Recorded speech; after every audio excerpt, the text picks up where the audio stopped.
返嚟本港，前全國政協常委何柱國逝世，享年75歲。一生同煙草結下不解緣嘅佢，喺生命最後時光，奉勸市民遠離煙草。由江英庭回顧何柱國嘅一生。何柱國2023年年底喺區議會選舉現身票站投票之後，就踏上抗癌之路。佢今年2月接受訪問嘅時候，證實自己確診肺癌，接受電療同化療之後已經康復，亦都把心一橫，戒咗近60年嘅吸煙習慣。何柱國出生喺上海一個富商家族，佢爺爺何英傑係香港煙草公司創辦人。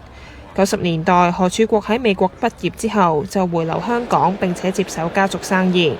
經營家族生意之餘，又涉足政界。98年成為全國政協委員，2001年買入星島新聞集團之後，同多任特首嘅關係變得微妙。前特首曾蔭權同佢關係最好。喺2012年，曾蔭權被揭喺澳門乘搭何柱國嘅豪華遊艇返香港，被質疑涉及利益輸送。我同有咩利益輸送先？佢可以俾到我乜嘢先？同年嘅特首換屆選舉，何柱國表態支持唐英年，但係俾梁振英批評旗下星島新聞集團報導不實。當時佢召開記者會公開反駁對方。梁振英喺我哋公司董事裏邊9年，佢應該知道公司嘅 policy 就係我哋係唔作新聞，係以事實報導。呢個佢好清楚嘅。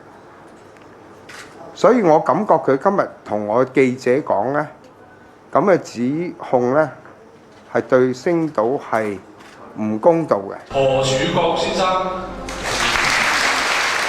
何柱國喺2014年獲頒授大紫荊勳章，授勳俾佢嘅正係梁振英。去到林鄭月娥擔任特首期間，遇上世紀疫情，佢喺《星島日報》刊登全版文章，要求佢為全港嘅僱主代付工資。亦都一度表示要參選特首同林鄭對撼。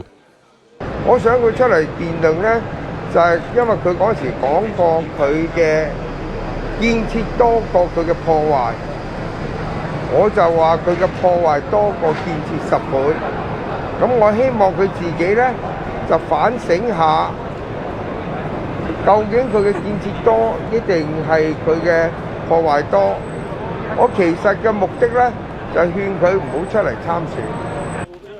除咗勸特首，一生同煙草結下不解緣嘅何柱國，行到人生最後一個階段，亦都勸市民戒煙，遠離呢一個惡習。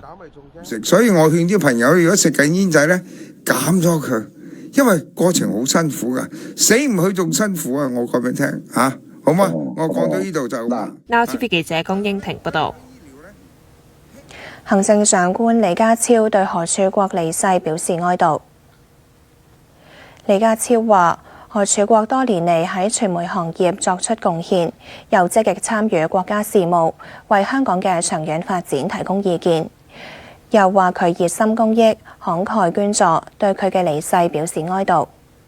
全國政協副主席梁振英話：2-3個星期前曾經同何柱國食飯，以為佢已經病好。又話何柱國對政治同世情洞若觀火，唔會口是心非。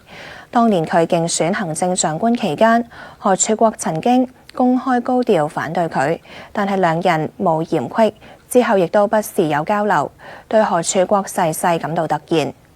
而全國政協常委唐英年就話：何柱國對國家同香港嘅發展盡心盡力，出謀獻策，帶領同建立環球新聞網絡，促進兩地發展，亦都助力國家改革開放。對何柱國嘅家人致以深切慰問。醫務衛生局局長盧寵茂就話：何柱國一生敢怒敢言，即使因為煙草引致身患危疾，仍然毫不介意以親身經驗向市民講述煙害，特別保護年青人唔受糖衣毒藥引誘吸第一口煙。祈願佢在天之靈得享安息。